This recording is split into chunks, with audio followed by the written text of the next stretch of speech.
E sabes que é uma coisa engraçada? Que às vezes se estou a picar a televisão e pico na RTP Memória, por exemplo, hum, e vejo uns programas ali, alguns programas de humor, pico um bocadinho e penso assim, como é que nós nos ríamos com isto? Porque isto não tem a menor graça. Mas à época, Bom, eu sobre esse assunto, tenho a dizer que consigo mesmo assim achar mais graça a alguns programas da RTP Memória, apesar de antigos, e até a alguns que eu já tinha visto, do que, por exemplo, alguns programas que são feitos hoje em dia, e por muito bons atores até, diga-se de passagem, como é o caso daquele programa que dá ao sábado à noite, na RTP1, os DDTs. nunca E vi. não consigo sequer sorrir. Muitas vezes não consigo sorrir. E eles já têm tido momentos hilariantes, não é? Mas depois há ali assim uns textos que não têm realmente graça nenhuma. Eu percebo que eles queiram atingir O outras humor mudou. pessoas, não é? O humor mudou e eu acho que as pessoas andam sem graça, andam sem vontade de rir também, não é? Tem que ser uma coisa muito gritante para as pessoas se rirem. Às vezes consigo rir-me com um gift que vejo animado ou com uma coisa que é completamente fora do contexto ou que pelo menos descontextualiza uma determinada Sim, situação. sim. E isso parece-me bem, às vezes é inteligente, esse tipo de humor é muito inteligente. Mas quando eles querem atingir, por exemplo, um público que é mais adepto de futebol ou que é mais adepto de, sei lá, aí, quer dizer, para atingirem uns, não atingem os outros, percebes? E aquilo fica sem graça, porque assim, que graça é que tem hoje em dia já imitar o Jorge Jesus ou imitar o Bruno Carvalho do Sporting, ou, percebes? São personagens que a gente já sabe o que é que eles são, portanto já cansa estar a ver aquilo, já Sim, não. às vezes têm umas tiradas que são de tal forma hilariantes. Os próprios, não estou a falar do personagem, estou a falar dos Sim, sim, os próprios. próprios. No futebol têm umas tiradas de tal forma hilariantes, ou umas bacuradas que dizem, e, enfim, não são só os do futebol, diga-se. Ahm, que nós ficamos espantados, eu às vezes, e não é só nos programas de entretenimento, ou não é só na área do futebol, como te digo, é em várias, nas mais variedíssimas áreas. Se tu até tens políticos que mandam grandes calinadas na gramática, porque não sabem conjugar os verbos, porque não sabem. Bom, aquele erro mais comum que eu vejo é o verbo haver sem H. Sim, não, exatamente. Esse é o mais comum. É, o verbo E haver. vejo isso em qualquer pessoa, por mais letrada que seja. Não As é? pessoas ainda não perceberam que se eu estou-te a dizer, imaginemos, exemplo, ou diz, ah, ah, isto não tem nada que ver com aquilo. E as pessoas, invariavelmente, aquilo que dizem, uma série de pessoas, aquilo que diz é, isto não tem nada a ver. Eu dá-me logo vontade de perguntar onde é que está o livro do David do Haver. Porquê? Porque antigamente as mercearias tinham um livro do David do Haver, Sim, claro. sim. Não é do meu tempo, mas pronto. Pois, exato. Também não é do meu, mas enfim. Haver é haver o mar, ou haver navios, ou haver bonés. Não estamos a falar do verbo haver. O pior disso tudo é que essas expressões entram-nos na cabeça e nós, sem querer, estamos a reproduzi-las Não, constantemente. desculpa lá. Eu não, Comigo acontece, eu sou uma pessoa altamente influenciável. Eu, se estiver uma semana no Norte, sim. eu começo a falar a Porto. Mas isso. Mas, Mas calma, é sem querer. espera, mas isso estamos a falar de pronúncia. Não estamos a falar. Pronúncia do Expressões, norte. estamos a falar de expressões Sim, também. mas Não o dizer que isto não tem nada a ver com aquilo, não tem nada a ver, não, está completamente errado. Isto não tem nada que ver ou a ver com aquilo, ou seja, está relacionado com. mas então o A aí pode não estar errado. Está errado é a pronúncia. Não o que está errado. Pois, exatamente. Não, é porque as pessoas trocam. As pessoas trocam. E entendem que isto não tem nada a ver com H, dizem a ver com H, em vez de dizerem não tem nada a ver, Ver. ou seja, não está relacionado com. Isso. E isso é a maior E calinada. claro que para não criar esses falsos ditongos na linguagem, nós dizemos mais facilmente o A do que o A. Mas porque estamos ali a falar entre vogais, não é? Deve ser por Portanto, isso que as pessoas dizem tu há de ver. Também. Que é uma coisa que até se me encaracola o buço, sabes? Há de ver. Ai, Essa é uma expressão própria. não, e o há de ver. E o. Há outra também que é o. Deve ser o Eu por soube, outros. eu soube. Eu soube que tu tinhas casado. Eu soube, mas qual soube? Eu trouxe um molho de favas, ou de grelos, ou de coentros, ou whatever.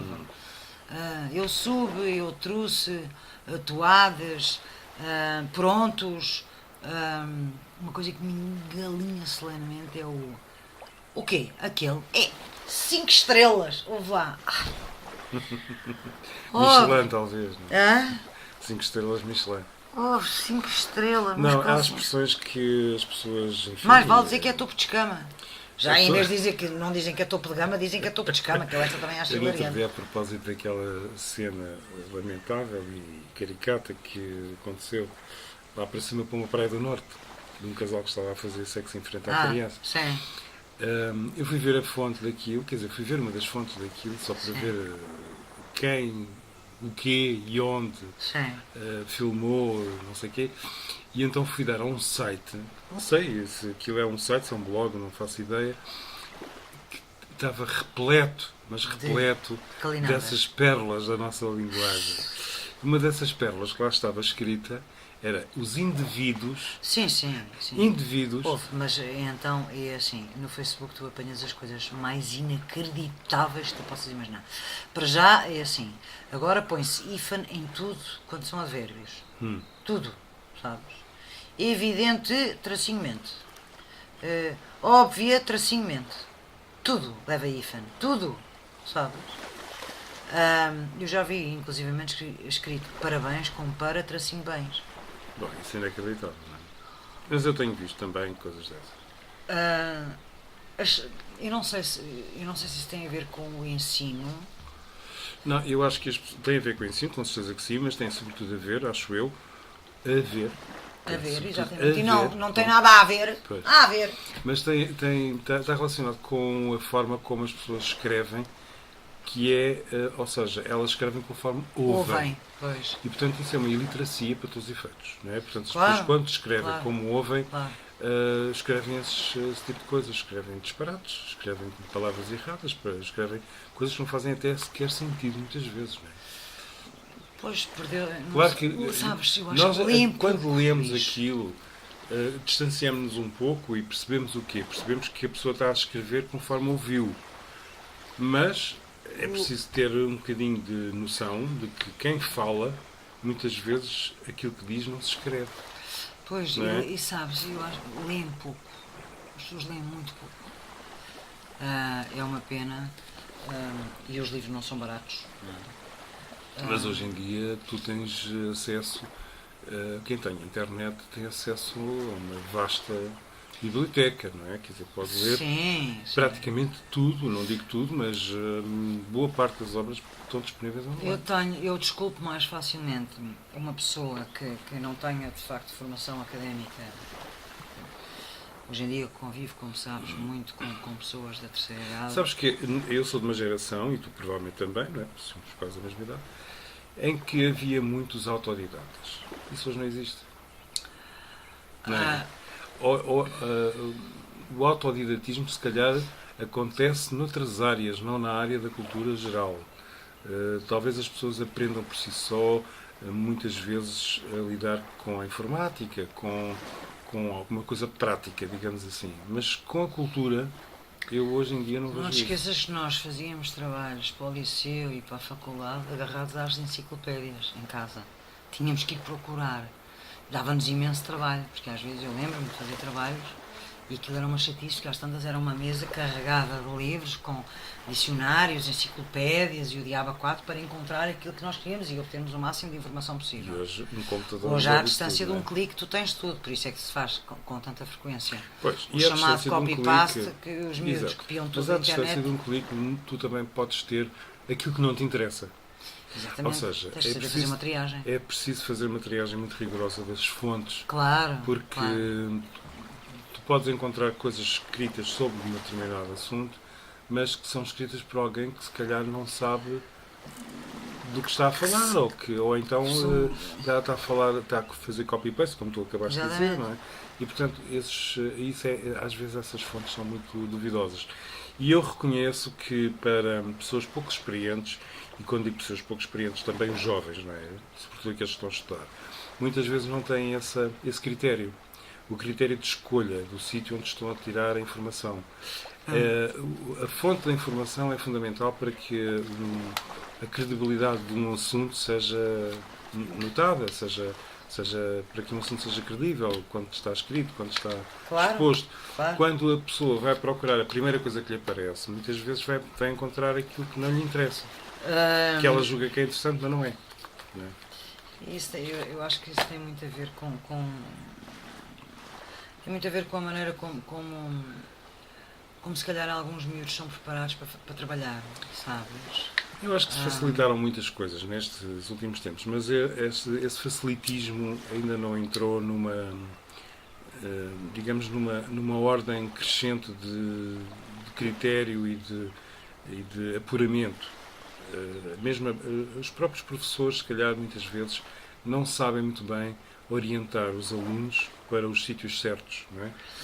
E isso faz com que o nível de ensino e o nível de cultura dos jovens seja um bocado baixo, não é? Há miúdos que ainda hoje acham que os frangos nascem nas prateleiras do supermercado. Nascem lá dentro, nos armazéns. Não me digas. Não te digo, digo-te com toda a certeza. Não estás a brincar. Não estou a brincar, de todo. Entendes? Eu gostaria mais que estivesse a brincar. Mas não estou a brincar. Não estou a brincar. Tu perguntas a miúdos, às vezes até de um estrato social elevado, fala-se com os miúdos acerca de um determinado assunto, às vezes até um assunto básico, e os miúdos andam completamente aos papéis, das duas uma. Ou têm a sorte de ter uns pais, uns formadores, uns tios, uns primos, uns professores que puxam por eles, e tudo pode ser tema de estimular nos miúdos essa curiosidade mental e eles vão à procura. Mas partem em casa também. Ou então os miúdos andam completamente aos papéis, quer dizer, tem muito a ver com, por exemplo, o tipo de publicações que tu compras, o tipo de televisão que tu vês, o tipo de conversa que tu tens com que os pais têm com os amigos, e se os miúdos estão presentes, alguns miúdos, porque a maioria dos miúdos não gosta de estar com gente mais velha, querem lá saber, ainda não perceberam que aprendem muito mais com os mais velhos, sim, sim. Também aprendem com eles próprios, e nós também aprendemos com os mais velhos e com os mais novos, sem dúvida alguma. Mas ter a sorte de ter um pai, ou uma mãe, ou um tio, ou um primo, ou whatever, que seja um tipo mais com maior bagagem, é uma mais-valia para os miúdos. É preciso estimulá-los num sentido de dizer assim, olha, o que tu estás a ouvir aqui, por muito que isto agora seja um xarope para ti, e que seja uma seca, estás a ouvir isto, mas daqui a uns anos tu vais achar que isto é útil, vai ser útil para ti, porque tu consegues fazer uma conversa até num sítio qualquer. Eu acho que social. esse assunto é interessante e é fundamental que os pais, se calhar, percebam que não podem criar uma grande distância com os filhos, não é? Portanto, claro. Quando criam uma distância ideológica com os filhos, ideológica ou sei lá, até às vezes a própria vida não lhes permite ter um grande acompanhamento, mas claro. Aquilo que os jovens normalmente dizem, que os pais são caretas ou conservadores ou whatever, e que isso é que os separa dos pais, acontece que eles depois partem sozinhos para as suas experiências e os pais não participam nelas, não é? Sabes que há uma coisa que por acaso me preocupa, enfim, às vezes penso nisso. Há muitos, repara, a vida, o mal disto tudo é que a vida das pessoas mudou muito, Luís, sabes? Mudou de que maneira? Mudou muito. Tu tens casais hoje em dia em que ele trabalha 10 ou 12 horas por dia e ela trabalha 10 ou 12 horas por dia. Os meninos estão ou no liceu, ou na escola pública, ou num colégio particular. E eu conheço alguns assim. E depois a seguir os miúdos acabam a escola e têm 327 mil atividades paralelas. Portanto, nunca estão com os pais. Tem a esgrima, tem o bailado, tem a natação, tem o paddle, tem o surf, tem you name it, sabes? Têm montes de atividades paralelas. Porquê?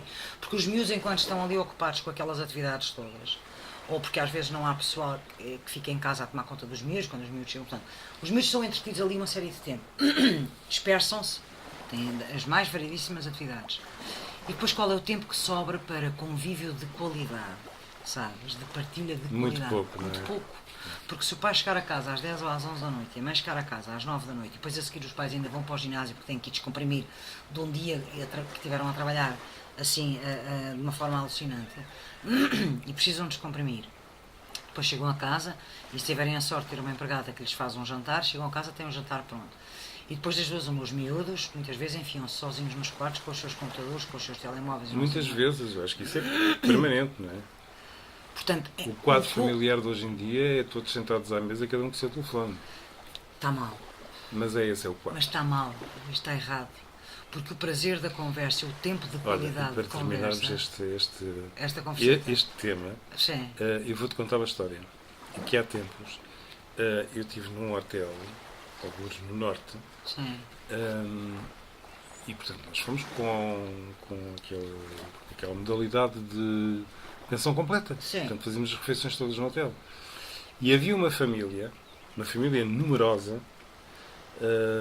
com imensos filhos pequenos, mas todos na faixa dos 7, 11, 12 anos. Sim. Entre os 7 e os 12 anos. E os miúdos eram para aí uns 6, talvez uns 6. E o mais novo, talvez ainda não tivesse 7, era o único, mas o único que não tinha um Telemóvel. iPad. Um iPad. Um iPad, sim. E tu não vais com certeza duvidar daquilo que eu te estou Obviamente a contar. que não, Mas o miúdo fazia um obviamente que não. berreiro todas as vezes que se sentava à mesa, porque todos os outros tinham um Tinham, iPad e e ele ele não não tinha. tinha. Claro. E eu não percebi porque eles estavam um bocado distantes, a sala era muito grande, Sim. e eles estavam na outra ponta da sala. Ouvi o berreiro do miúdo. E eu não percebi o que é que se passava com aquela criança. Sim. Eu achava que ele estava a gritar pelo pai, mas não era o pai, era o iPad.